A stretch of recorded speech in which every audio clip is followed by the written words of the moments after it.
पौराणिक कथाओं के अनुसार मानसरोवर के पास स्थित कैलाश पर्वत पर शिव शंभू का धाम है।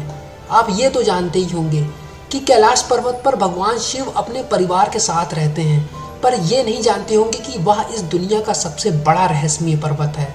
जैसा कि माना जाता है कि ये अप्राकृतिक शक्तियों का एक भंडार भी है। तो आइए जाने वो कैसे, और साथ में ये भी बात करेंगे कि कैलाश पर्वत पर आज तक कोई क्यों नहीं चढ़ पाया। कैलाश पर्वत की परिक्रमा करने का क्या महत्व है। कैलाश पर्वत सबसे रहस्यमय, गुप्त और साथ ही में सबसे धार्मिक और पवित्र पर्वत माना जाता है। इस पर्वत की परिक्रमा लोग सदियों से लगाते आ रहे हैं, यहाँ तक कि हजारों सालों से। ये तीर्थ स्थान बहुत ही महत्वपूर्ण स्थल है जो जीवन के सारे चरणों, शुद्धिकरण और पुनर्जन्म का प्रतीक है। बौद्ध और जैन इस पर्वत के चक्कर लगाने को खोरा कहते हैं, वहीं हिंदू इसे परिक्रमा कहते हैं। एक चक्कर लगाना जीवन के एक पहिए को घुमाने के बराबर है, जो जीवन में किए गए सारे पापों को धुल देता है। कैलाश पर्वत की परिक्रमा के बारे में मान्यताएं। 12 बार परिक्रमा कर लेने से ऐसा माना जाता है कि ये पिछले जन्म और इस जन्म के सारे पापों को समाप्त कर देता है। वहीं 108 बार परिक्रमा पूरी कर लेने पर यह इंसान को मोक्ष प्राप्त करा देता है।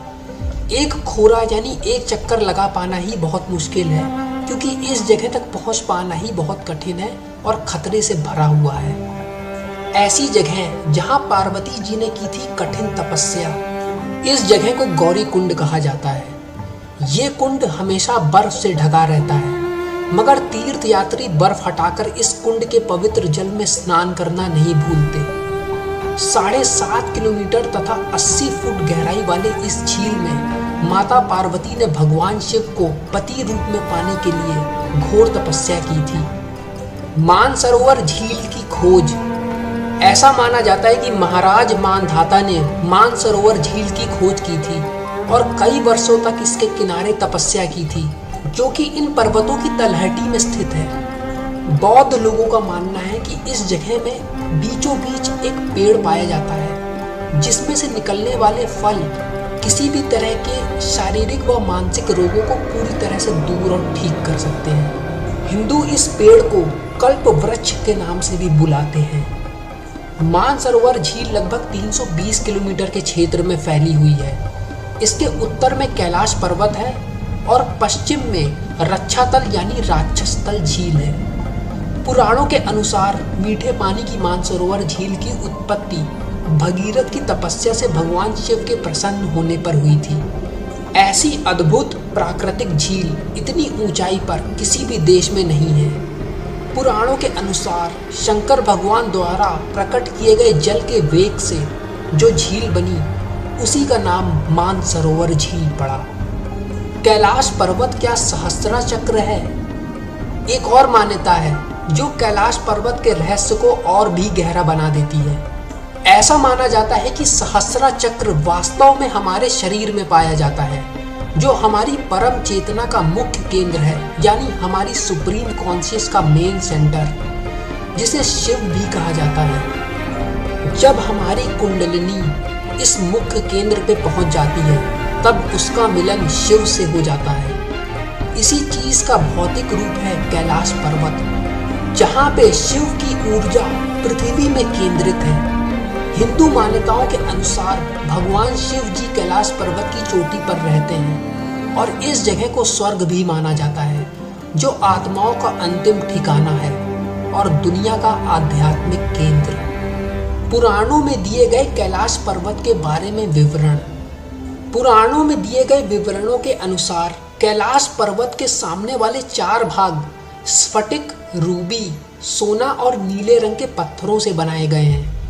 ये विश्व का स्तंभ है और इस दुनिया का मुख्य केंद्र। कैलाश पर्वत कमल के फूल के प्रतीक 6 पर्वत मालाओं के हृदय में स्थित है। इसमें से 4 नदियां निकली हैं जो दुनिया के 4 क्वार्टर्स यानी तिमाहियों में फैली हैं और इस दुनिया को 4 क्षेत्रों में विभाजित करती हैं।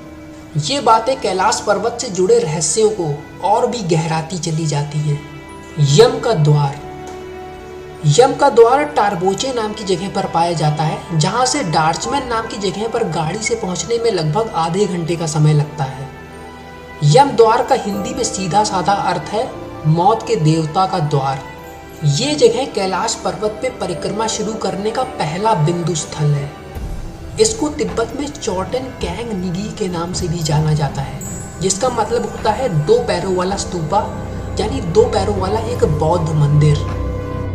अस्थापद 17,000 फीट की ऊंचाई पे पाई जाने वाली ये जगह कैलाश पर्वत का तल है, जिसे हिंदुओं और बुद्धिस्ट लोगों का सबसे मुख्य धार्मिक स्थान माना जाता है।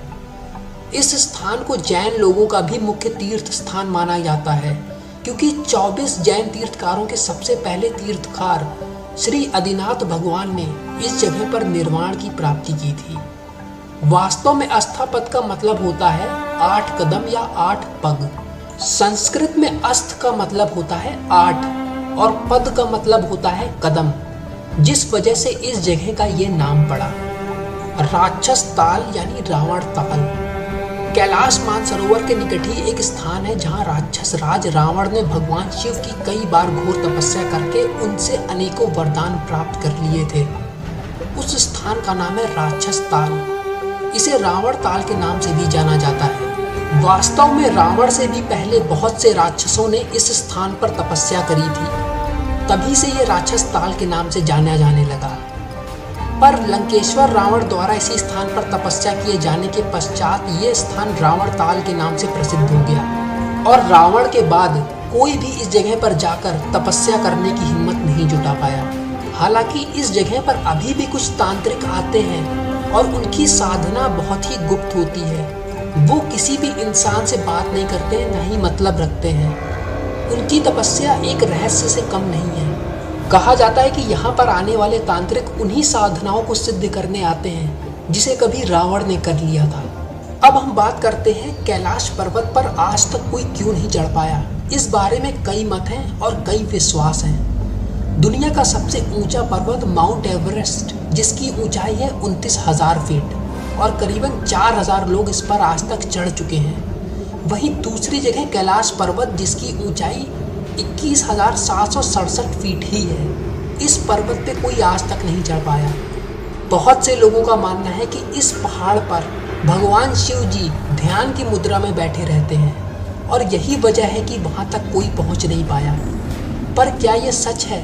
सन 1926 में ह्यूज रटलेज एक सरकारी कर्मचारी और पर्वतारोही कर्नल RC विल्सन के साथ इस महान कैलाश पर्वत पर चढ़ने की इन दोनों ने योजना बनाई।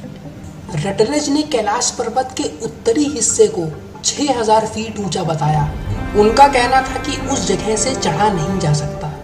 वहीं कर्नल विल्सन ने बताया कि जैसे ही उन्होंने चढ़ाई चढ़ना शुरू की, वैसे ही तेज बर्फबारी चालू हो गई, जिस वजह से आगे बढ़ना नामुमकिन हो गया।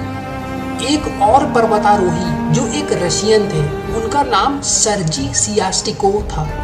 उन्होंने बताया कि जब वो कैलाश पर्वत के नीचे पहुंचे चढ़ाई चढ़ने के लिए, तब उनके दिल की धड़कनें तेज हो गईं। उन्हें ऐसा एहसास हुआ कि वो इस महान धार्मिक पर्वत पर चढ़ाई करने जा रहे हैं, पर ऐसा कर पाना उनके लिए संभव नहीं लग रहा।